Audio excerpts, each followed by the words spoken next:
Hello everyone. स्वागत है आप सभी का नॉलेज चैट के आज के इस सेशन में। तो आज हमारे साथ है प्रतीक मालदी जी। आज का हमारा टॉपिक है study and career opportunities in abroad. So Prateek ji जो है, he is a study counsellor, abroad study counsellor, और इन्होंने अपना एमएससी किंगस्टन यूनिवर्सिटी से किया है। और पिछले 10 साल से ये अब्रॉड में जिनको स्टडी करना है इसके रिगार्डिंग काउंसलिंग करते हैं। तो आज के टॉपिक के हिसाब से हम लोग इनसे जानने वाले हैं कि क्या क्या अपॉर्चुनिटीज है अगर अब्रॉड में किसी को स्टडी करना है तो उसके लिए क्या क्या रिक्वायरमेंट्स है, what are the better opportunities, what are the options. तो ये सब आज की वीडियो में हम लोग कवर करने वाले हैं। सो हाय प्रतीक जी। हाय केदार, थैंक यू। मैं आपको पहले थैंक यू कहता हूँ क्योंकि ये अपॉर्चुनिटी आपने दिया and it's a very good platform wherein सबको जो भी नॉलेज चाहिए with regards to anything, study abroad हो या करियर हो, आपने बहुत ही अच्छा इनिशिएटिव लिया है। I would like to thank you for that. So आज का ये जो डिस्कशन है और जो अपना चैट है वो चालू करते हैं। तो मेरा फर्स्ट क्वेश्चन आपको है कि अगर किसी को अब्रॉड में स्टडी करना है तो what is actually proper age, कब ये चालू करना चाहिए अब्रॉड की स्टडी के लिए preparation, what is the perfect age for that? See depends on what course you are planning कि आपको डिग्री, बैचलर्स डिग्री के लिए जाना है या मास्टर्स डिग्री के लिए जाना है। अगर बैचलर्स डिग्री के लिए जाना है तो जनरली आई वुड रिकमेंड कि आप जब भी 10th स्टैंडर्ड में हैं, जैसे 10th स्टैंडर्ड आपका खत्म होता है, you start working on it, तो आपको 2 साल मिल जाएगा। एंड जब भी आप मास्टर्स के लिए जाना चाहते हो तो आप approximately at the age of 18 you should start working on which all countries would be beneficial, क्या ऑप्शन है, तो वो हिसाब से आप प्लानिंग कर सकते हो for a masters degree. So that would help you in preparing for everything. Okay. Okay. So ये तो होगा फर्स्ट क्वेश्चन कि कौन से एज में चालू करना चाहिए। इसके लिए कुछ कॉम्पिटिटिव एग्जाम्स वगैरह रहते हैं अगर मुझे फॉरेन यूनिवर्सिटीज में अगर एनरोल करना है तो क्या क्या मतलब एग्जाम्स रहते हैं? क्या ये कंट्री वाइज डिफर करते हैं या फिर एक सिंगल कॉमन एग्जाम है इसके लिए? नहीं, सिंगल कॉमन तो नहीं बोल सकता हूँ, but yes there are competitive exams and again it depends on if you are going for which country as well. अगर आप यूएस जा रहे हो तो 12th के बाद बैचलर्स डिग्री के लिए एसएटी एग्जाम देने पड़ते हैं, और आप मास्टर्स जा रहे हो तो मास्टर्स के लिए जीमैट या जीआरई देना पड़ता है for a US university and some of the UK universities, Australian universities and Ireland universities as well. एक एग्जाम कॉमन है जो इंग्लिश लैंग्वेज टेस्टिंग के लिए होता है, जो आईएलटीएस बोलते हैं। आईएलटीएस में आपका reading, writing, listening and speaking 4 चीजें टेस्ट होती है।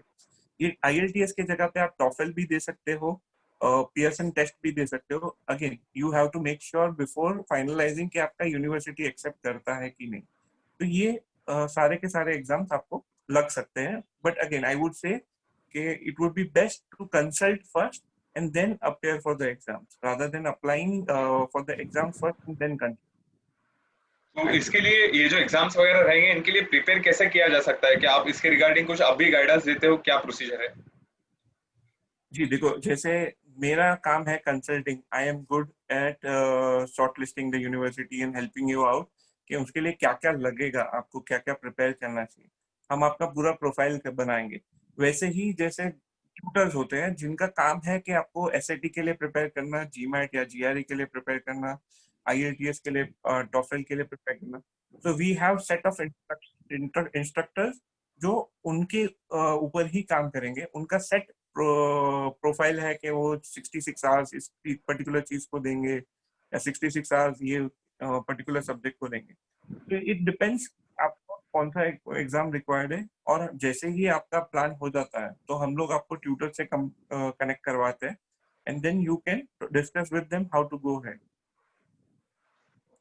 सो हमने डिस्कस कर लिया कि कौन से एज में चालू करना चाहिए, और आफ्टर एक बार डिसाइड कर लिया कौन से प्रोग्राम के लिए हम लोग एनरोल हो रहे हैं तो उसके बाद कौन से एग्जाम्स रिक्वायर्ड है और उनके लिए कैसा प्रिपेयर करना चाहिए।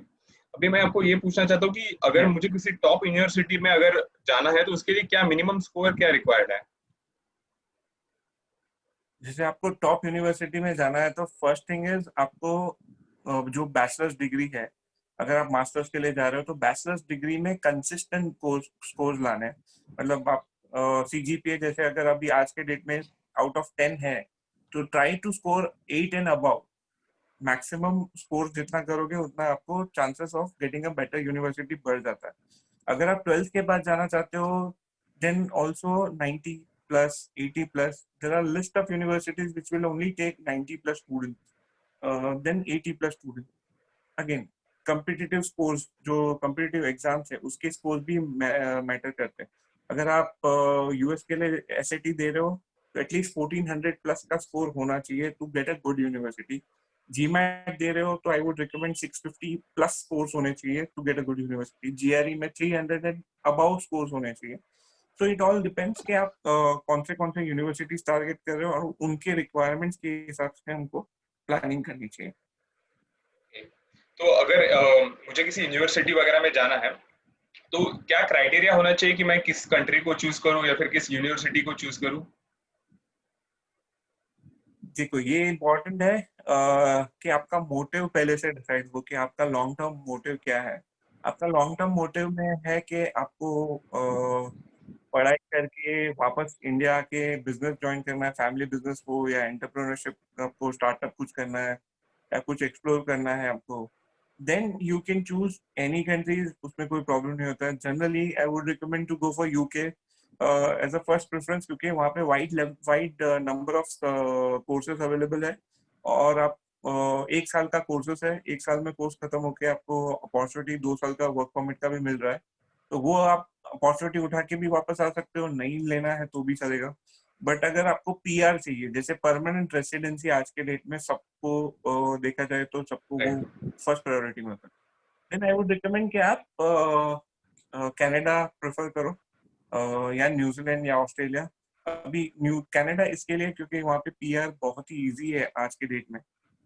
तो जो भी बंदा जा रहा है 2 ईयर का कोर्स कर रहा है, 3 इयर्स का वर्क परमिट मिल रहा है एंड देन PR अप्लाई करने के लिए इजी हो जाता है. ऑस्ट्रेलिया में भी कुछ स्टेट्स है जैसे वहाँ पे 3 इयर्स का वर्क परमिट दे रहे हैं, कुछ जगह पे 4 इयर्स का वर्क परमिट दे रहे हैं.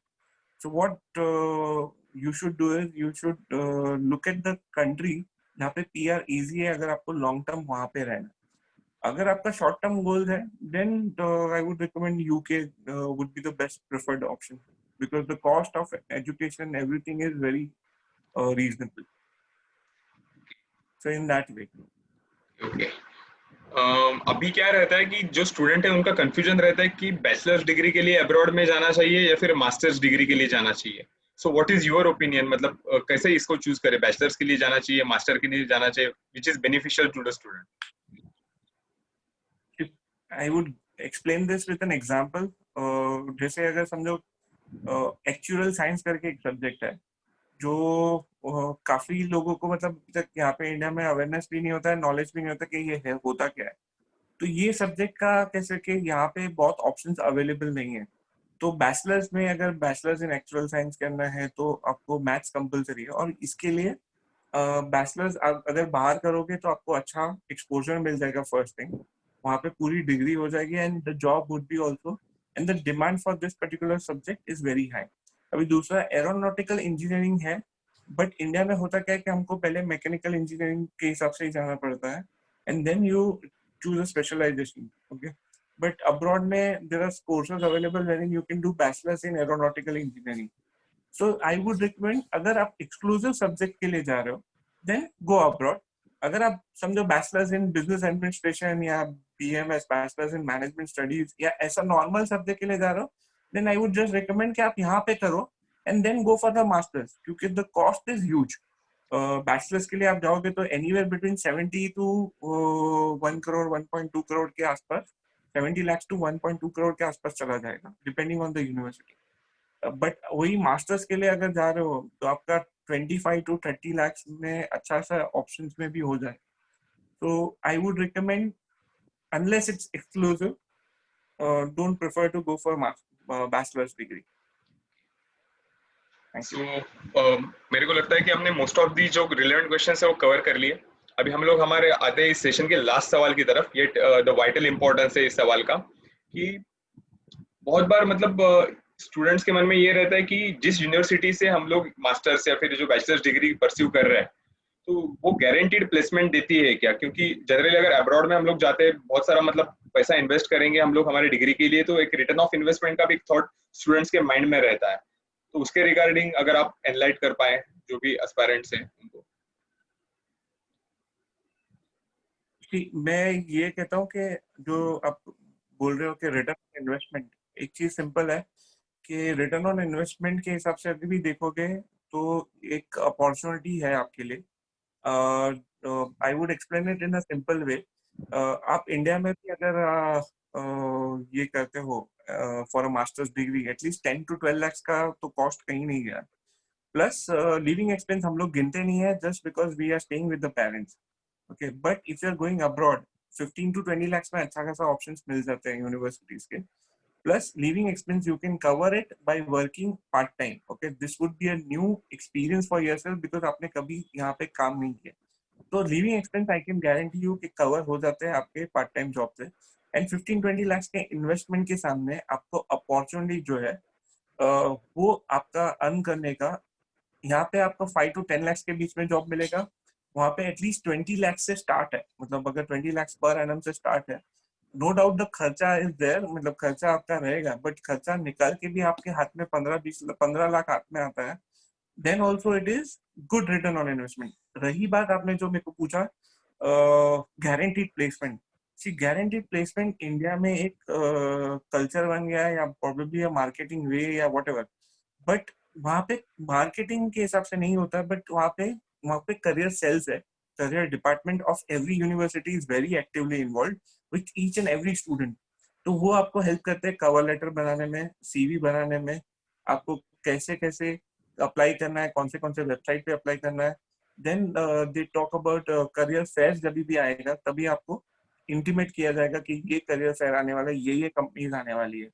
ये सब चीजें वहाँ पे एक्टिवली होती है। दूसरी उसके साथ साथ एचओडीज जो भी होते हैं, जो जैसे फाइनेंस के एचओडी हेड ऑफ डिपार्टमेंट है, उनको फाइनेंस वाले कोई प्रोफाइल आएंगे तो वो कंपनी मेल करेगी। जैसे एग्जांपल के लिए टीसीडी का टाई अप है पीडब्ल्यूसी से, तो पीडब्ल्यूसी वाले बोलेंगे कि मेरे 20 रिक्वायरमेंट है फॉर द फाइनेंस असिस्टेंट या executive, so please ask your students to apply. So students will get a mail that they require it, and please send your cover letter and resume to them, and then they will shortlist. So this is the way they operate, but not that के वहाँ पे campus में interviews वगैरह आएंगे या that is different over there.